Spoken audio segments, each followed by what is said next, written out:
Good morning, America. How are you guys doing?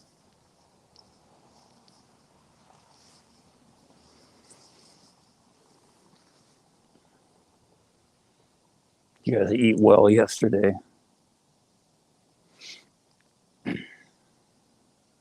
I did. Not because it was the third Thursday in November, though. Reverend Victor Miller says that Thanksgiving was a holiday manufactured by the Goyim for the purpose of going to church. Therefore, it is 100% idol worship. Well, like, sometimes you hear things that a rabbi says, like Rabbi Reuben or Reverend Mizrahi, and you wonder, like, are they, like, is this really permitted, or are they just kind of being like sarcastic and and like it's not really that way. Rabbi Rubin said in one of his lectures from a couple days ago that if you're if you're a goy, if you're a Gentile or a Noahide, a non-Jew, I said go ahead and feel free to eat turkey and watch football and celebrate Thanksgiving or something along those lines. I said, by all means, go ahead. It's the least idolatrous of all the holidays of the Goyim, which is pretty much 100% true.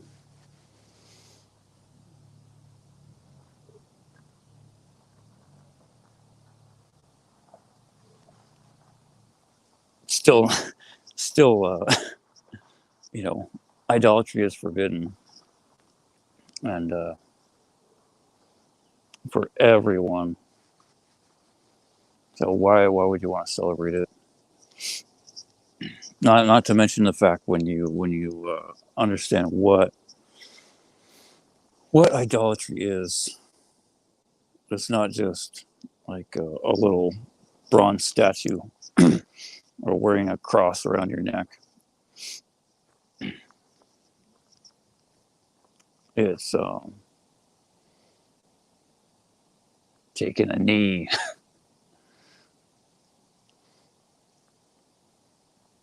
Or taking the field, or watching the people that take the field, and basically, idol worship, idolatry.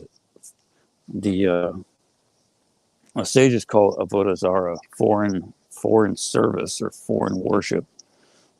Basically, anything that takes a person's time and devotion away from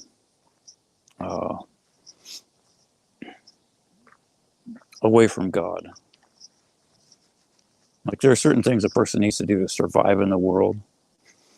Like Rabbi Reuben says, everyone needs a little bit of shtiyot, a little bit of foolish nonsense that's in a kosher way. That's not some disgusting abomination like sports and TV and movies and news and politics and pretty much everything else people do.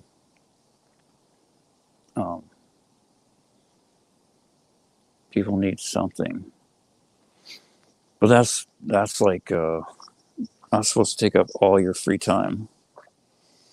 It's supposed to be just something a person occasionally does as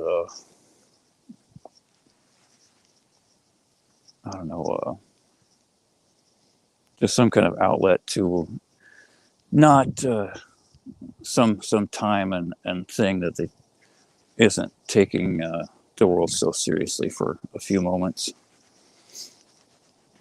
But most people take their shtiyot and they turn it into avodah zarah. They take their nonsense nonsense pastimes, and they turn it into idol worship because that's all they focus on and all they care about. I mean, the sports are idol worship because, like, in many ways. One, because it dedicates a person's like devotion to like physicality and, and competition and worshiping the body, just like the Greeks did. Greeks didn't want to murder the Jews. All they wanted them to do was not observe the Torah. They wanted the Jews to like assimilate fully into the Greek culture, to just play sports and philosophize with no end or no purpose to like postulating about intellectual things. It's just something to engage in, to like as a pastime with no foundation in real truth, and doesn't obligate a person to do anything like the Torah does.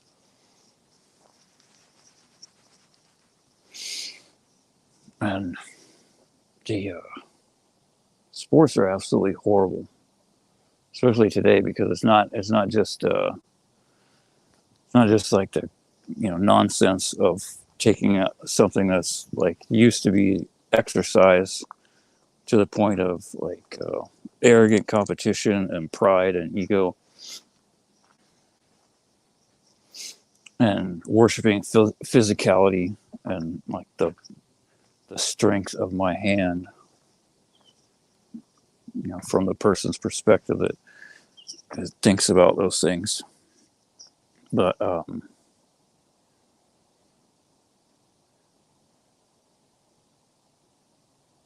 it's also filthy and disgusting because it's pretty gay, like homosexual behavior. All the dudes are strapped in like spandex tights and like wrestling with each other. And it's immodest for women to watch. It's like just on that fact is, and plus there's all kinds of disgusting, filthy, immodest women on the sidelines that cheer on the team. Hopefully you guys didn't take a knee yesterday. At least not to the idol worship of sports, and not to the idol worship of J.C. Penney, aka Jesus, the dude.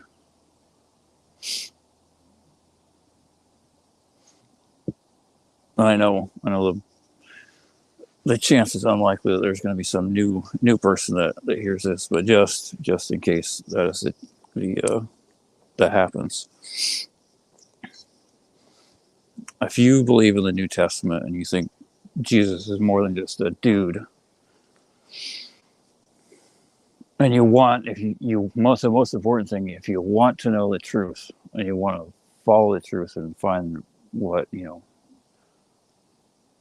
God really says and what he really wants and who God really is, God will show you if you ask him, and you read the Torah and you learn it and you dedicate your focus, like he says to the Jews when they're in the prophecy in Deuteronomy. He says, when you're in the exile and you're basically at the lost and full of debauchery and idol worship, if you look for me, you will find me. If you search for me with all your heart and all your soul. So that's pretty much and that applies to everyone, not just Jews. It applies to Goyim, to the entire world. God wants everyone to do teshuvah. I mean, he obviously has more favor towards his what the Torah calls his firstborn son.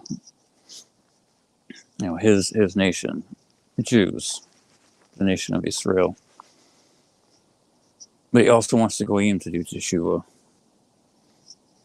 because if he didn't, then there would be no Book of Job, or or Book of Jonah, where the prophet Jonah goes to Nineveh, and rebukes the Goyim there and gets them to do Teshuvah. Rabbi Reuben says that the whole reason why Jonah kind of beat around the bush and like did everything but what God told him to do was he didn't want the Goyim to do Teshuvah, because the Jews at the time were not really in the best spiritual condition. And he thought if the Goyim did Teshuvah before the Jews did, it would bring an unfavorable judgment upon them. But eventually, everyone has to follow God's will. Everyone.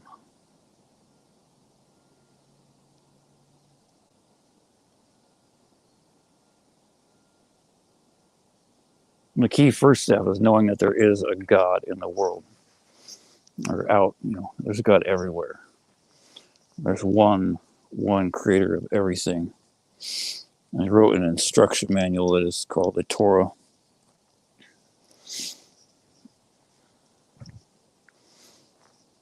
And there's only one true way to understand it and what it means and how to follow it. And that's only done by the tradition of the sages of the nation of Israel. People that have fear of God, Jews that have fear of God. Because there's plenty of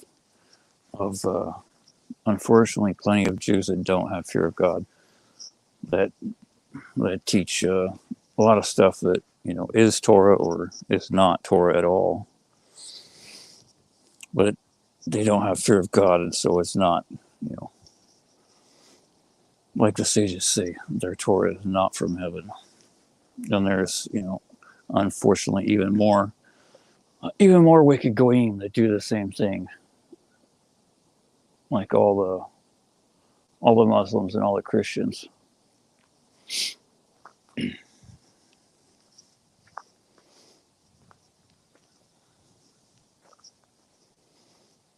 A person can't really learn Torah, not in any real impactful way, unless it's from a Jew with Yirat Shamayim, with fear of heaven.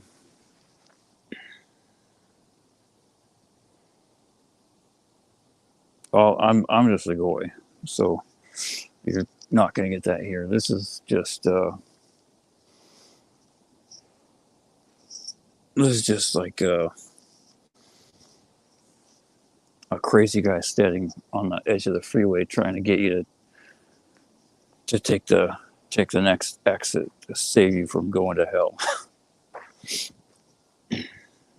get off the highway to hell. But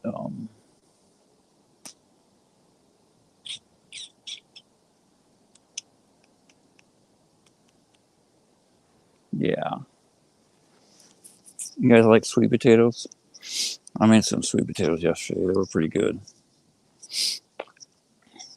Did you know that you can eat sweet potatoes at at any time of the day, or any time of the year?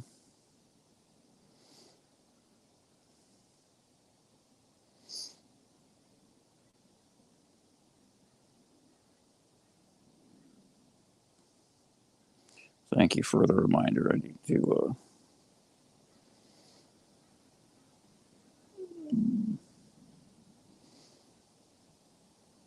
I usually eat sweet potatoes more than once a year, that's for sure.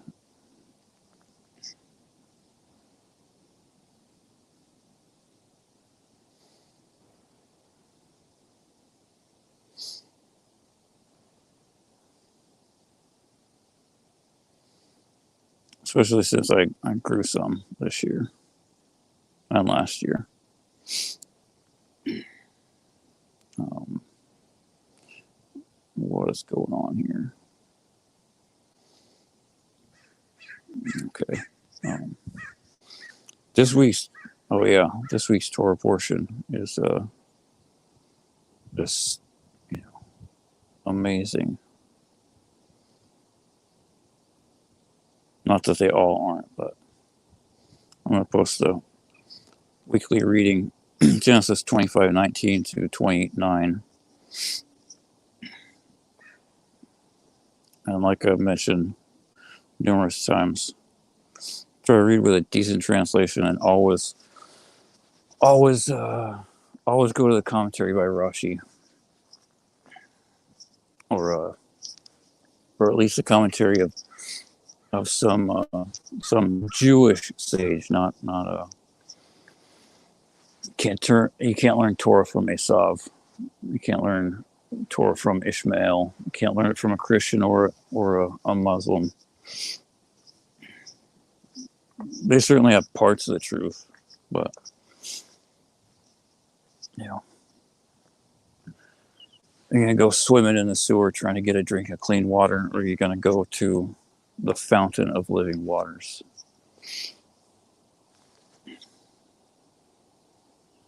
Well, this is the Torah portion that I was talking about. Like if you jump in midstream, it might. I guess depending on who you are, if you were an Arab or a Muslim, you probably got bent out of shape like a couple weeks ago. Especially if you read the commentary about what Ishmael did. But the sages say that Ishmael eventually did teshuvah because he was there with Yitzhak to bury Avram when he died. So if he wouldn't have done teshuvah, then he wouldn't have been there. But he was still, he still did wicked things. But eventually he did teshuvah. But that doesn't change the fact that his sons were also mostly wicked.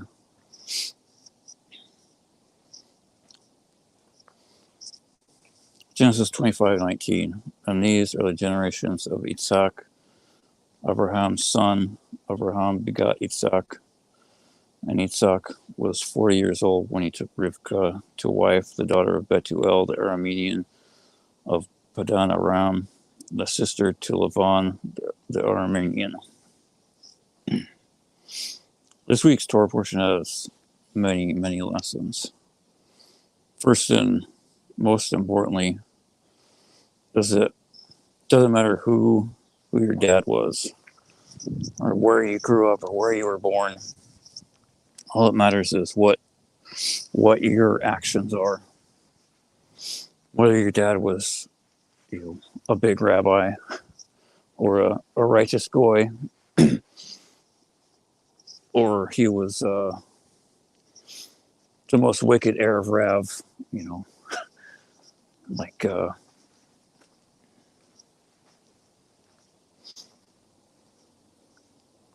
what's his name? Manus Friedman, or some Roman emperor that murdered millions of Jews or something. None of that matters. It matters what you do, what I do, what we do, what our choices and what our actions are.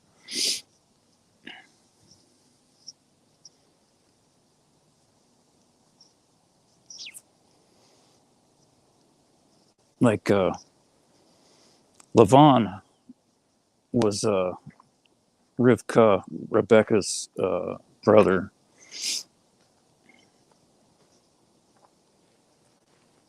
I think that's right. I have to double check. I forgot. Yeah, sister to Laban. Some translations will have it as Laban. But if there's no if there's no little dot in the bet, then it's pronounced V instead of B. But that's not really too important right now. Um, even though Rebecca was uh, from the descendants of Abraham's family, they were still wicked. They just weren't cursed like the Canaanites were. But even though she grew up in a house full of wicked people that were only concerned about wealth and money and honor and status and physicality, she still managed to be a righteous woman.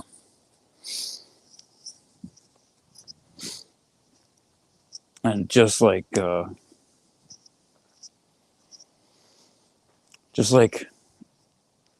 Jacob and Esau, Yaakov and Esav were both born to Isaac, and their grandfather was Abraham. One was righteous, and the other was wicked. Rabbi Reuben says in the Name of the Sages that when the Torah calls Esav a skillful hunter, it's not really a compliment, because if you read the Torah, all the righteous people, it all says pretty much that they dwelled in tents and that they were like herdsmen, like had herds of sheep and cattle and stuff like that. I don't recall, especially any of the patriarchs. None of them were skilled huntsmen. The sages say that he was skilled in hunting married women. And a person that just surfacely reads the Torah is never gonna see these things. And even if they try to delve into it without reading the commentary of the sages, there's no way a person can ever hope to really understand what's going on correctly. Because our own human logic and our own desires corrupt our thoughts so severely. We're blinded from the truth. There's just no way.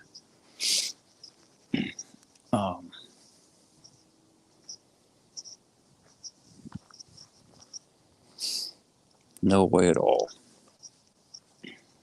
No way at all for us to possibly understand what's going on. But one of the reasons why the Torah doesn't like specifically call out Esav like in these Torah portions as wicked is because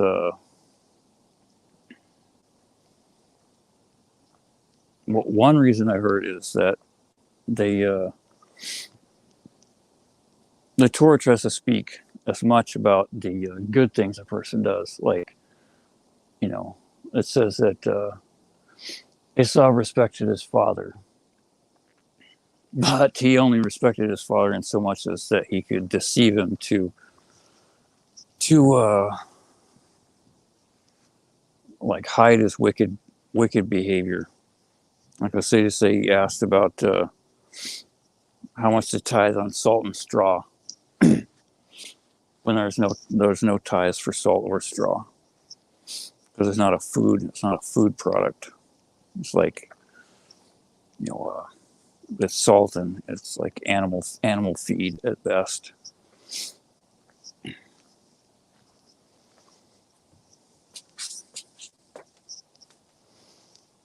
I gotta get going though. It's cold outside. I just needed to walk around for a bit after I ate breakfast. And figured now is a good time to go over this a bit.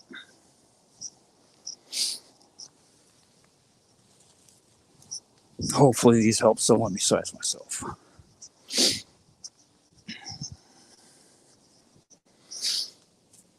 Every day is another chance. Every week is another opportunity to do teshuva. We all get loads of tests, and they're all custom tailored for us, for each person. And we can all pass all the tests that we get. It's just we're flawed human beings, and we're probably never gonna live up to that standard, but we all still have to try